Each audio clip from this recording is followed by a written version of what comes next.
తాడేపల్లిగూడెంలో TDP Janasena కలిసి నిర్వహించిన సభ utter flop అయిందన్నారు మంత్రి అమర్నాథ్.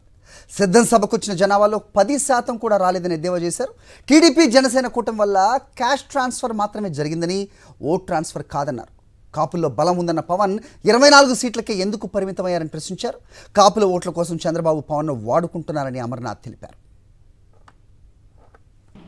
కేవలం 8 సంవత్సరాల్లో 180, 175 సీట్లలో 151 సీట్లతో అధికారంలోకి వచ్చినటువంటి జగన్మోహన్ రెడ్డి గారితో మీకు పోలికేంటి?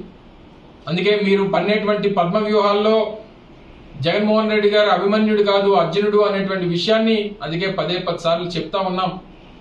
మాకు ఉండేటువంటి పొత్తు ప్రజలతోనే తప్ప రాజకీయ పార్టీలతో మీలాగా ఎప్పటికప్పుడు పెట్టుకొని రాజకీయాలు చేసి కేవలం మేము రాజకీయ పార్టీ పెట్టిందే మీకోసం అని చెప్పి మీ పార్టీని ఓడించడానికి అని చెప్పుకునేటువంటి స్థితిలో మేము లేవు. కొన్ని రోజులుగా వైఎస్ఆర్ కాంగ్రెస్ పార్టీ నిర్వహిస్తున్నటువంటి సిద్ధం సభలు భీమిలిలో కానీ, దెందులూరులో కానీ, రాప్తాడ్లో కానీ నిర్వహిస్తున్నటువంటి సిద్ధం సభలకి కౌంటర్గా మనం కూడా ఒక సభను నిర్వహించాలనేటువంటి ఉద్దేశంతో ఏర్పాటు చేసినటువంటి సభగా కనిపించింది.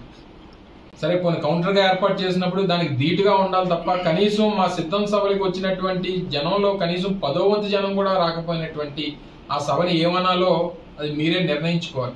కేవలం పవన్ కళ్యాణ్ గారిని ఆయన పేరు చెప్పి తద్వారా కాపుల తాలూకు ఓట్లు వేయించుకోవాలనేటువంటి ప్రయత్నం చంద్రబాబు నాయుడు చేస్తా ఉన్నాడు. ఆ ఓట్ ట్రాన్స్ఫర్ అనేటువంటిది జరగదు అనేటువంటి విషయాన్ని మరొకసారి తెలియజేసుకుంటూ